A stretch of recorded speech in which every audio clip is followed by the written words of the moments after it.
Dr. Castleberry here for another part in our ongoing asynchronous dialogue, the digital lecture series for COM 2113, Media Culture and Social Influence. I'm going to take a question from Deidre.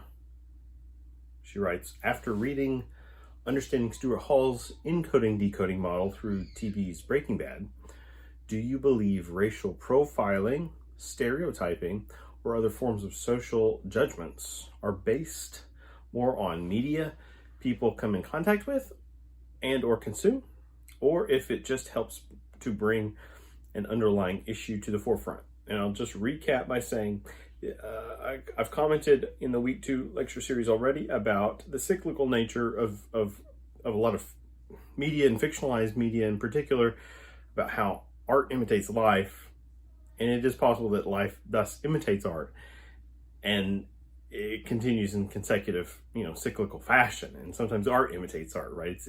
This is where genre theory comes in handy, not only helping us understand how fictionalized texts work, but how they relate to the real world, because fictionalized texts follow certain genre conventions, so we can anticipate things, and there's a payoff in following the formula, or it innovates, and then that excites us as well.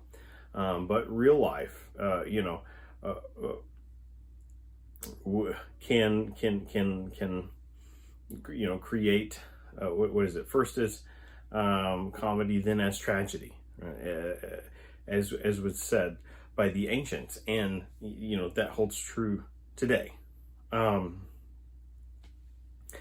Media can exacerbate pre-existing beliefs. This is kind of the danger of when things like news outlets, certain types of news media, and no one's entirely innocent. If you get too polarizing in the way that you're creating your news, right? If it starts to have more agenda and less objectivity, then what you're doing is you're just audience baiting, right? You're spreading a kind of social anxiety, but the problem I see when I see authenticated, legitimized, informational pieces that are shared on social media, people just jump on because they think they know exactly what it is, and then they say fake news. And this is just a form of trolling and confirmation bias, because it's discrediting when we do follow those procedures of ethical journalism, purely out of self-motive, right? Purely because it fits our pre-existing narrative. And that reinforces the value I've talked about in several lectures now, objectivity. And if we're truly objective, then we're trying to distill and remove the emotional language out of things, right? If we're just purely steered by emotion, Cain and Abel here, right? When we're steered by emotion, we can make troubling decisions with long-term consequences. David strolling on the roof of the temple, right?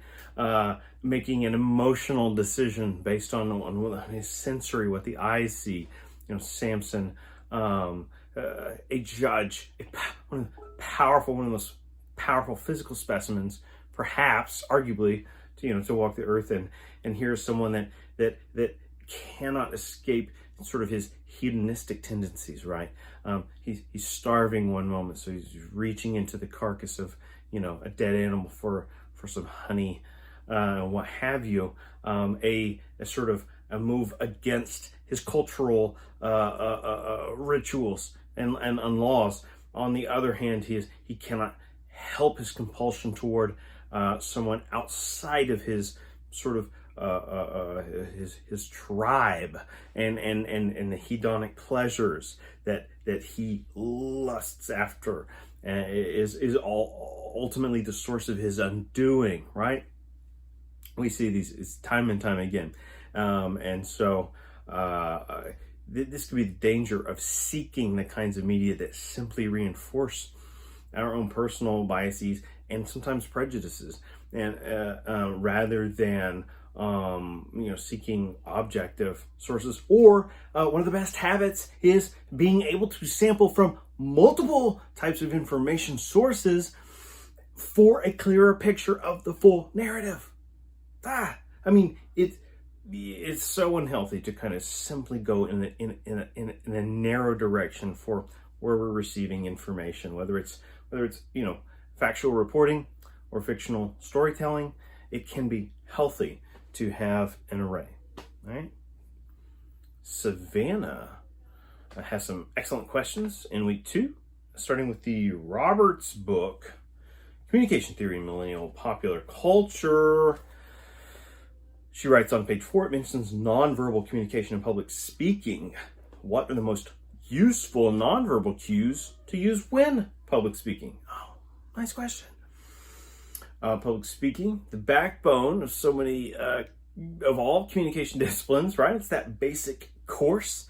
But one of the most important takeaways we can immediately recognize is anything that's not the verbal or oratory release or sharing of information is nonverbal communication. It's whatever the spoken word is and everything else.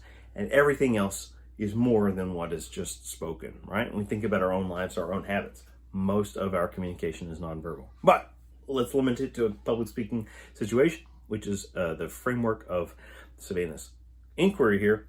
And in terms of useful nonverbal cues, here's what we'd say.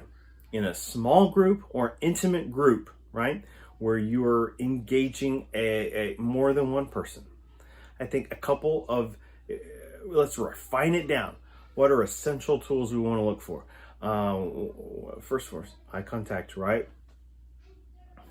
Eye contact is going to make or break your connection with your audience. Now, throw that rule out the window if you are engaging a wide live audience. If it's an enormous crew, you kind of want to break it around. That's why we practice an extemporaneous style of public speaking, because it's conversational, because you're able to pivot around between the audience.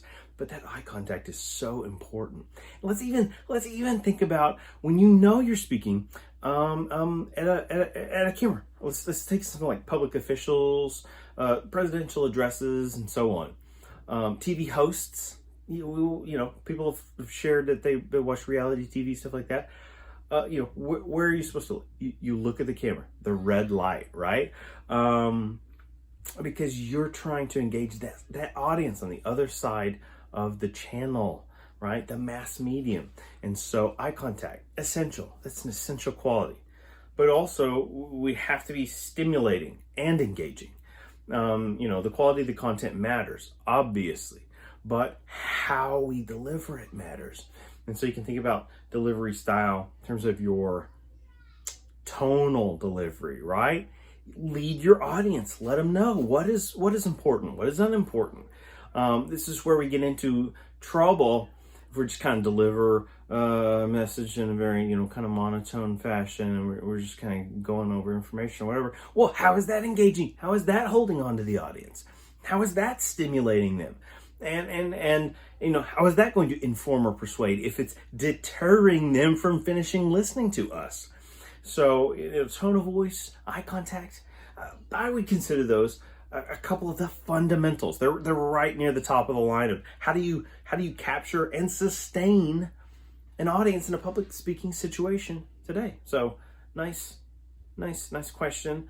Savannah goes on to comment on media and society from Berger on page 16, media aesthetics. How can we incorporate that into our weekly journals for the television show that we picked? What are some insights that I can elaborate on when it comes to explaining why the editing, camera angles, or lighting are different or more noticeable? And yeah, media aesthetics, we can think about this as a whole type, as like a focused area of analytic proportion for us. That's a kind of lens, right? The production design. It could be a broad way of thinking about media analysis, how it's put together, what's on display according to the lighting setup versus sometimes a show may have something off in the dark, or maybe a character is in the dark. And what does that suggest? Sometimes I think about programs where a character is kind of half in the light and half shadowed. And that's symbolic. It's telling the audience something, right? This character has a secret, or they're on the fence, or maybe there's a shadow side to this story, and we should pay attention. So this is important. Editing. What about the pace, right? Media now has a faster editing pace than it used to. Film edits happen more frequently than they used to. Television edits happen more frequently than they used to, and the editing is a storytelling mechanism. How shots are cut, how quickly they cut to something else, what the other thing is, how we put information together as an audience based on the cutting. So production design, great way you can think about dissecting media, right? And let's think about it this way. That's a completely objective way to analyze media. And haven't we been talking about objectivity and the power and importance and significance of its role for us? Savannah writes, page 16 through the end of the first chapter hits on individualism. Can you explain that section more in depth? It was confusing to understand the point that was being made with individualism. And as I'm reading this, I realized I made a bookmark there and then never followed up on that. So I don't want to mislead us in any way. But individualism, that can go a couple of directions, right? I've already talked, if you've listened to all the parts of week 2 lecture series, individualism versus collectivism, right? Individualism is about the self, about the uniqueness of the self, maybe rising above others, maybe being distinct or isolated in some form or fashion, or uniqueness factor. But in this chapter about media, let's look page 16. Don't want to be foolish here and say something that someone can contradict later. Individualism term used by Alexis de Tocqueville, Frenchman who traveled to the United States, who wrote Democracy in America, right? And so this is getting a through line between what I was saying before. Democracy in America, we live in a very democratic. When we talk about freedoms in this country, we're talking about freedoms of the individual, right? Freedoms of press, freedoms of speech, freedom of religion, and these are practices at an individual level, that we have the freedom to do these things as individuals, that we are seen as individuals, versus like collectivist societies. But let me use a European collectivist society example to be the monarchy. So in sort of, if we want to recognize certain parts of the United States as having kind of come through the lineage of Great Britain, a tie into my previous talk about the British colonialism, they're set up traditionally as a monarchy. In the UK, and the monarchy is all about specialized power for those in power. The royal family, royal blood being somehow kind of elevated or more significant than commoner's blood. And there's a really weird thing going on right now in the UK, because they still practice that, and those people get to live these extreme lives of luxury. But there's now this kind of realization in a globalist world that what are we doing that for except to protect the heritage, maybe, and the legacy, maybe, of the kind of the British kingdom, right? And a kind of king, queen, monarchy establishment and royal blood lineages. Even though we all understand we're all human. I mean, we all bleed, we all live and die. But we're still practicing that in some political fashions, right? Because it's a way of centralizing power. It's tricky. But in the U.S., I'm being joking, I'm being tongue in cheek. I'm trying to be fun in our conversation. I'm not trying to run anyone's sort of points of view down. So everyone, please never misinterpret here. But when we're talking about like America and fireworks and all that kind of stuff, these are these outward expressions, these celebrations of quote unquote freedom and liberty, and here we go, individualism, right? And that matters. It matters in a mediated sense. These are narratives that play out all the time on our favorite shows, whether they're fictional or they're nonfiction, right? Whether they're news or other. The acts of individualism, the consequences of individualism. Think about that. It's good. It's good.